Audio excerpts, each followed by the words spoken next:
ప్రయాణిస్తున్నట్టుగా కూడా తెలుస్తుంది. మొత్తం త్వరగా చూసుకుంటే కనుక ఈ ప్రమాదానికి సంబంధించి ఏదైతే ఈ యొక్క టిప్పర్ ఉందో, ఈ యొక్క టిప్పర్ ఆ లోడ్ తో వస్తున్నటువంటి ఈ యొక్క టిప్పర్ వేగంగా వస్తూ ఉంది. ఆ యొక్క వేగమే ఆ యొక్క ప్రమాదానికి కారణమని కూడా అక్కడ ఉన్నటువంటి వాళ్ళు చెప్తున్నారు.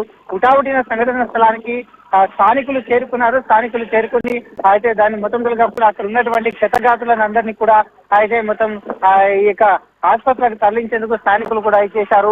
హుటాహుటిన సమాచారం అందుకున్నటువంటి ఆ ఫైర్ శాఖ అధికారులు మొత్తం సంఘటన స్థలంలో ఉన్నటువంటి చెవెళ్ళ గాని ఇటు అయితే మొయినాబాద్ అయితే కేంద్రాలకు మొత్తం సమాచారం అందించారు. అక్కడ ఫైర్ సేఫ్టీ అధికారులతో పాటు ఇక్కడ హైదరాబాద్ నుండి డిఆర్ఎఫ్ బృందాలు కూడా మొత్తం త్వరగా చేరుకున్నాయి. ఆ బస్సు తీవ్రతను చూడొచ్చు మనం. బస్సు తీవ్రతని ఆ స్పాట్ లో అక్కడ డ్రైవర్ మొత్తం కూడా అక్కడ స్టీరింగ్ కూడా మొత్తం లేనటువంటి దృశ్యాలను కూడా మనం చూసాం.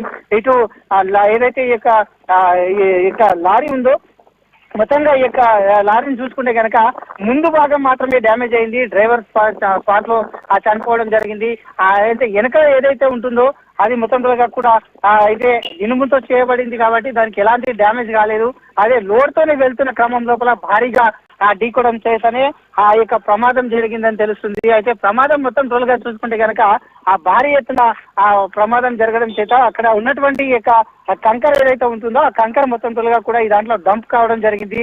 అయితే కూర్చున్న వాళ్ళు మొత్తం 5 గంటల సమయంలో బయలుదేరుతున్న క్రమం లోపల 2 గంటల వరకు మొత్తంలో అక్కడ అందరూ నిద్రా వ్యవస్థలో ఉన్నారు. అందరు నిద్రలో ఉన్న కారణంగానే ఆ యొక్క ప్రమాదం ఎక్కువగా జరిగింది. ఆ యొక్క ఏదైతే కంకర్ ఉంటుందో ఆ కంకర్ మొత్తం కూడా వీళ్ళ పైన పడడం వలన ఇంకా కొంతమంది అదే విధంగా మృతి చెందారు. ఇప్పటికీ 25 మంది మొత్తం మృతి చెందారు. సంఘటన స్థలంలో కూడా మొత్తం అయితే స్థానికులు కూడా ఈ యొక్క రోడ్ డివైడ్ చేయాలి. రోడ్ డివైడ్ చేయక 10 సంవత్సరాల నుండి రోడ్ ని అలాగనే వదిలేశారు. ఇక్కడ నుండే మినిస్టర్స్ ఇక్కడ నుండే సీఎంస్ తిరుగుతూ ఉంటారు. అధికారులు కూడా ఇక్కడ నుండే తిరుగుతూ ఉంటారు. కానీ రోడ్ ని ఎవరు కూడా పట్టించుకుంటలేరు. 10 సంవత్సరాల నుండి వెనక్కి చేయట్లేదు అంటూ కూడా స్థానికుల వర్షన్. అయితే అధికార వర్షన్ వచ్చేసి మొత్తం కూడా చూసుకుంటే కనుక ఇట్లా సైడ్ ల రోడ్లకు ఇరువైపులా చెట్లు ఉంటాయి.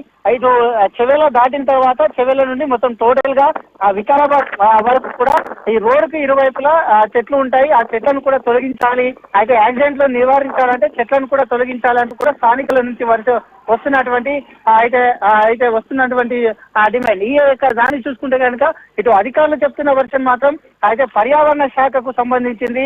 ఈ యొక్క చెట్లను తీయడం వలన పర్యావరణ శాఖకు ఇబ్బంది కలుగుతుంది కాబట్టి అయితే చెట్లను తీస్తే మొత్తం ప్రాబ్లమ్స్ క్రియేట్ అవుతారంటూ కూడా వారు చెప్తూ ఉన్నారు. అదేవిధంగా చూసుకుంటే కనుక ఈ యొక్క రోడ్డు గత 10 సంవత్సరాల నుంచి కూడా ఆ డెవలప్మెంట్ కు నోచుకోలేకపోతుంది అంటూ కూడా చెప్తున్నారు. రోడ్డుకి ఇరువైపులా కూడా చెట్లు ఉండడం, అదే మెయిన్ రోడ్ లో ఇది మొత్తం కూడా నేషనల్ హైవే రోడ్ ఇది.